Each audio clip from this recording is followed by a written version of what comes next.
Hello guys, in this video I'm going to show you how to edit the clarity of an image in Lightroom. But before that, don't forget to subscribe and leave a comment down below, because at 10,000 subscribers I'm going to show you my whole YouTube revenue statistics and growth strategy. So without further ado, let's just jump right into it. First we have to open up the Lightroom app.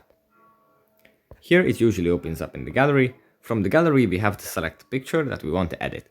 Let's say it's this one. After the picture loads, in the bottom little slider, we have to select Effects. And then in Effects, there is Clarity, as you can see here.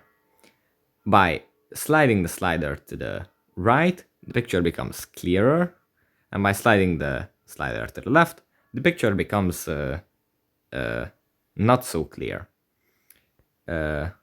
This basically means that the difference in the tones, difference in the darks and the lights are going to be increased by sliding it to the right, or decreased by sliding it to the left. So yeah, that's pretty much it for this video. Hope it was helpful for you guys, and see you in the next one. Bye.